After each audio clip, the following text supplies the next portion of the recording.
নমস্কাৰ সকলোকে মই আজিৰ ভিডিঅ'টোলৈ স্বাগতম জনাইছোঁ। আজিৰ ভিডিঅ'টোত মই নৰ্মেল শিশুবিলাকৰ যতন কেনেকৈ ল'ব লাগে সেইটোৱেই বুজাম। যোৱাকালি ভিডিঅ'টোতো মই সেইখিনি কথাই কৈছিলোঁ, কিন্তু মই ভাবিলোঁ আজি আকৌ এবাৰ সেইখিনি কথা কৈ দিওঁ, কিয়নো তাত কেইটামান বস্তু থাকি গ'ল আৰু কেইটামান বস্তু তাত সোমাব লগা আছে আৰু অলপ বহলাই কম। সেইবাবে মই আজি পুনৰ সেইটো টপিক লৈ আহিছোঁ।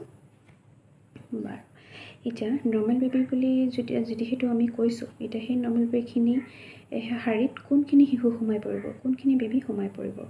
এতিয়া নৰ্মেল বেবী বুলি ক'লে যিটো বেবী আপোনাৰ সঠিক সময়ত জন্ম হৈছে, সঠিক সময় অৰ্থাৎ তাৰ 9 মাহ সম্পূৰ্ণ হৈছে, যিটো ডেট দিছিলে সেইটো ডেটৰ মতেই সি জন্ম হৈছে আৰু সঠিক ওজন মানে তাৰ ওজনটো ভাল, 2 কেজি বা 2.5 কেজিতকৈ বেছি, সেইটো বেবী আমি নৰ্মেল বেবী শাৰীত পেলাওঁ।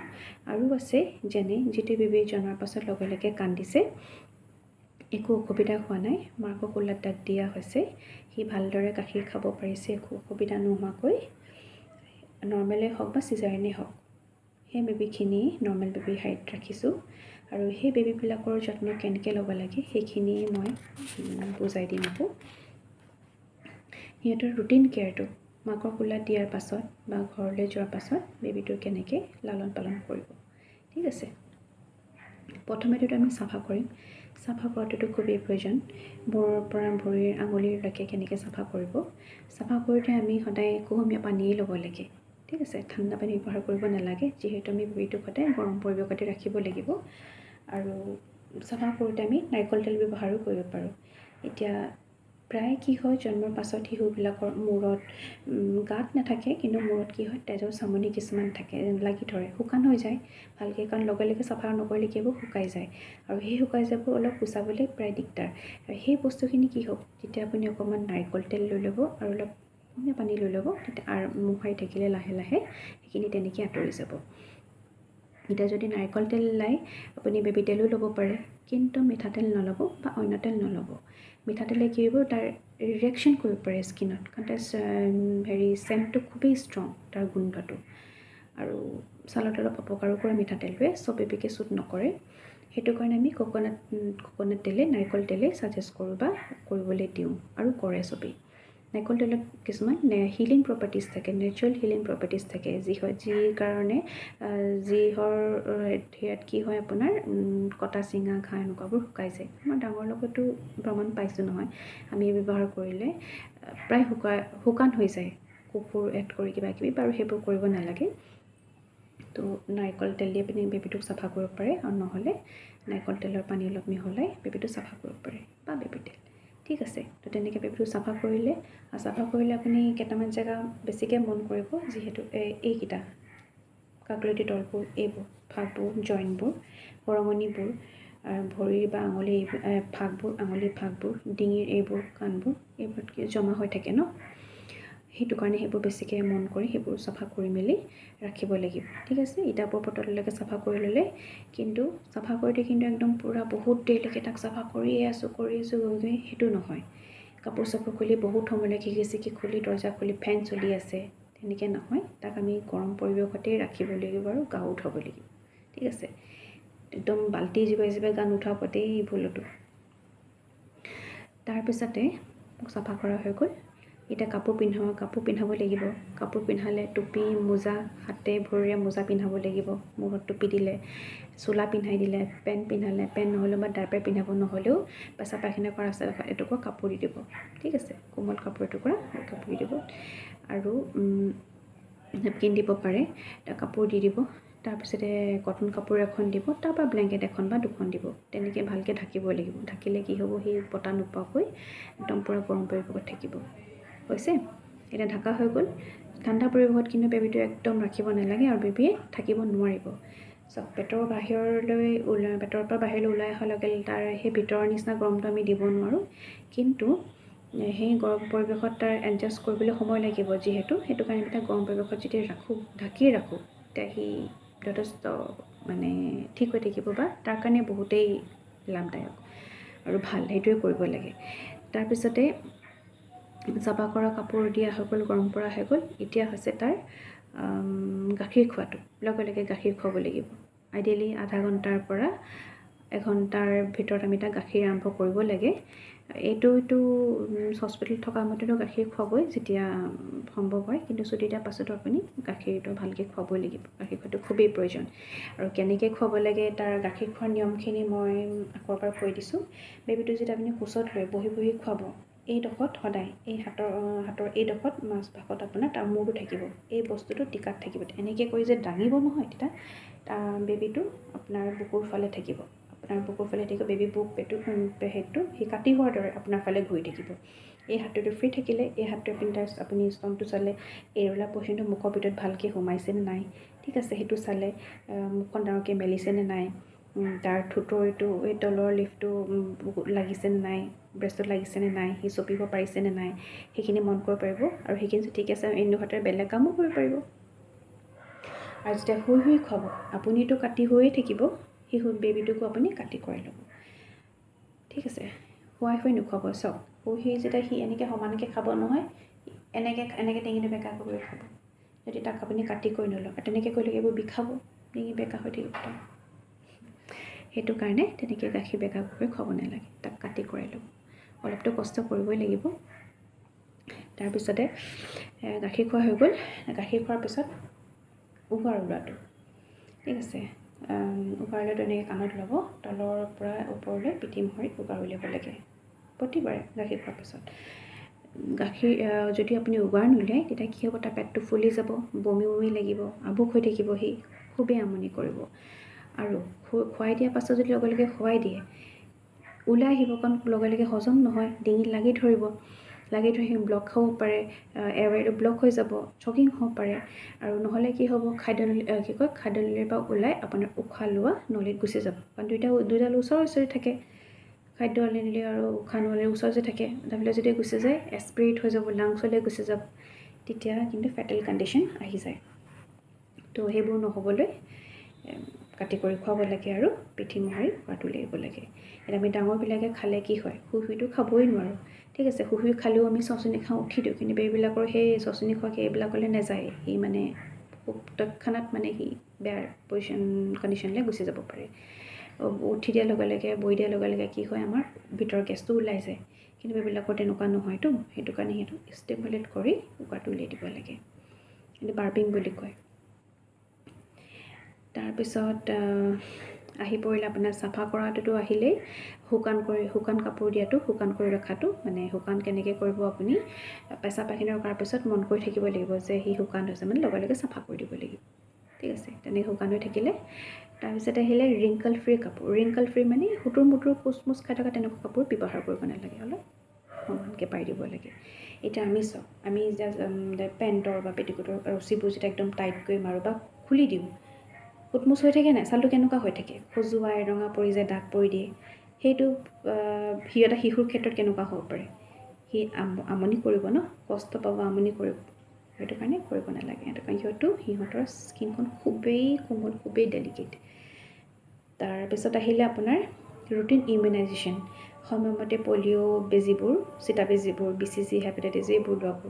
জন্মৰ পৰা 24-48 ঘণ্টাৰ ভিতৰত hepatitis B, BCG, 0 dose polio' এইবোৰ দিয়া হয়। সকলো হস্পিটেলে, সকলো স্বাস্থ্যকেন্দ্ৰতে দিয়ে।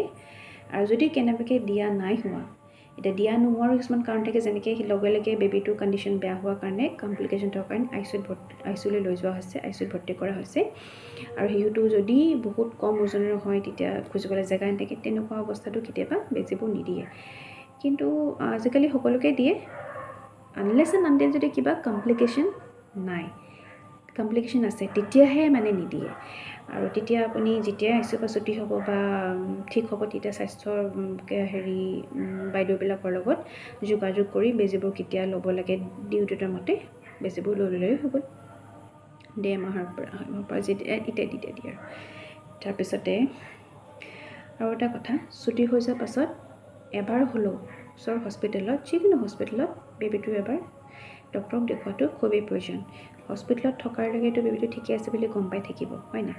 কিন্তু ঘৰলৈ যোৱাৰ লগে লগে বেবীটো ঠিকে আছেনে নাই, সেইটো কোনোবাই কনফাৰ্মলি কোৱাটো বা জনাটো নিজেও এচিয়'ৰ হোৱাটো খুবেই প্ৰয়োজন।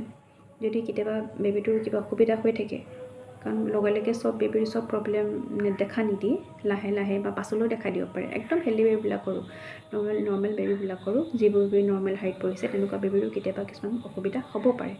মই হ'ব বুলি নাই কোৱা, নহ'ব বুলি নাই কোৱা, হ'বও পাৰে। আৰু সেই বস্তুটোকে কনফাৰ্ম কৰিবলৈ চিকিৎসা বা ডক্টৰৰ ওচৰলৈ যোৱাটো দৰকাৰী। তাৰপিছতে আহিলে বেবীৰ মুখত যি টি বস্তু নিদিয়াটো। অকল ডক্টৰৰ পৰামৰ্শত যিবোৰ দৰৱ থাকিব, ছাপ্লিমেণ্টছ থাকে, আইৰণ হওক, কেলছিয়াম হওক, ভিটামিন D3, V1 ড্ৰপছ ইত্যাদি ইত্যাদি, সেই দৰৱবোৰ চিকিৎসকৰ পৰামৰ্শতহে খুৱাব লাগে। কিমান দিব লাগিব, কেনেকৈ দিব লাগিব সিহঁতে বুজাই দিব।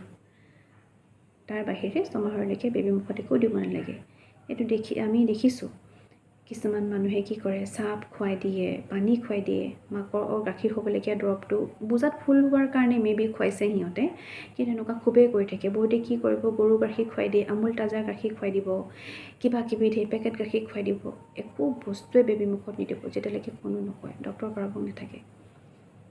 ডক্টৰেও কোনো পৰামৰ্শ নকৰে আৰু নিজেও উজাচে যি টি ভাবি যাৰ তাৰ কথা শুনি একো মানে তেনেকৈ বেবী মুখত দি দিব নালাগে, ক্ৰাই বাটৰ যেনেকৈ। বাৰু এইখিনিতো হৈ গ'ল। আৰু 3-4টা পইণ্টছ মানে অলপ বেছি গুৰুত্ব দিব লগা বস্তু, কিয়নো সেইখিনি ভুলেই প্ৰায় ৰিপিটেডলি মানুহে কৰি থাকে। প্ৰথমটো হৈছে ডক্টৰে প্ৰেছক্ৰাইব নকৰাকৈ একো মেডিচিন, একো দৰৱেই বেবীৰ মুখত নিদিয়াটো।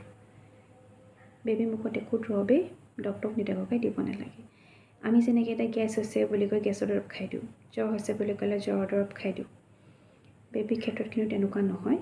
সেইটো ভুল কেতিয়াও কৰিব নালাগে। ডক্টৰক দেখাই লৈহে খুৱাব লাগে। সিহঁতে বুজাই দিব কেনেকৈ খুৱাব লাগে, কিমান দিব লাগে, কিহৰ লগত খুৱাব লাগিব ইত্যাদি ইত্যাদি। ঠিক আছে, সেইটো প্ৰথমটো। 2 নম্বৰটো হৈছে যদি কিবা অস্বাভাৱিক আচৰণ, এবনৰ্মেল এক্টিভিটি বেবীটোৰ ক্ষেত্ৰত দেখা দিছে বা কিবা সন্দেহ হৈছে, বেবীটো যে ঠিক নাই, কিবা এটা প্ৰব্লেম হৈছে, কাৰোলৈ বাট নাচাই লগে লগে ডক্টৰৰ ওচৰলৈ গৈ তাৰ এডভাইচ লোৱাটো, বেবীটো ঠিকে আছে নে নাই, কিবা অসুবিধা হৈছে যদি তাৰ শুশ্ৰূষা কৰাই।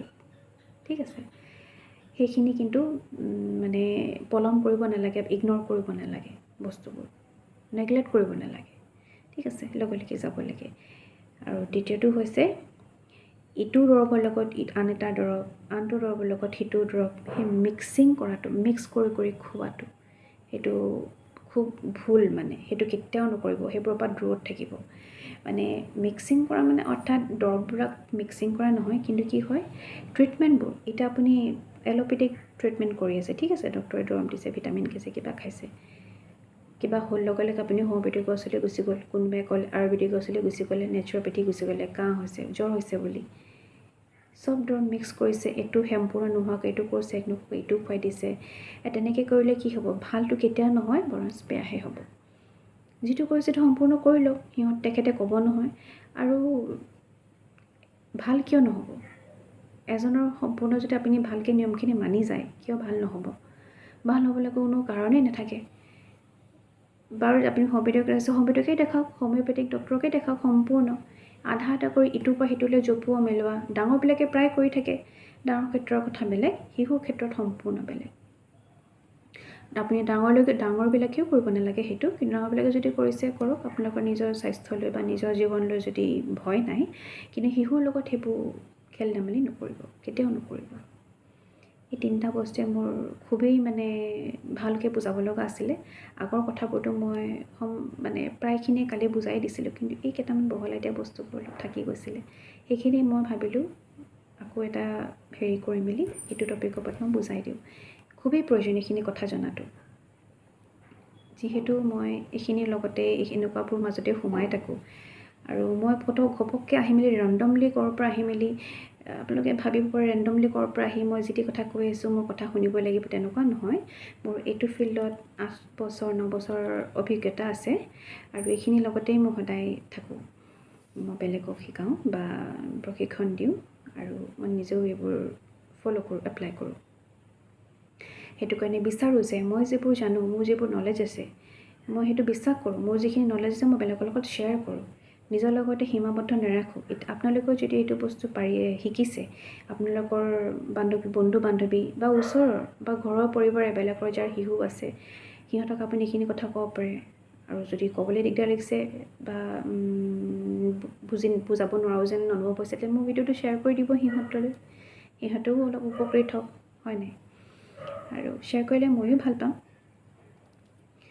আৰু সেই মই কথা শিকাই বুজাই খুবেই ভাল পাওঁ, মই কথা কৈ খুবেই ভাল পাওঁ। তো সেইটো কাৰণে মই এনেকৈ কথাবোৰ বা ইনফৰ্মেশ্যনবোৰ শ্বেয়াৰ কৰা, নলেজবোৰ শ্বেয়াৰ কৰাৰ সিদ্ধান্তটো লৈছিলোঁ। আৰু আশা কৰোঁ আপোনালোকে ইয়াৰ পৰা উপকৃত হ'ব। মোৰ ভিডিঅ'বোৰ চাই আপোনালোকে ভাল পাইছে বুলি আশা কৰিছোঁ। ভাল পালে চাই থাকিব, লাইকো কৰি দিব, ছাবস্ক্ৰাইবো কৰি দিব আৰু শ্বেয়াৰো কৰিব। আজিলৈ ইমানলৈ, ধন্যবাদ।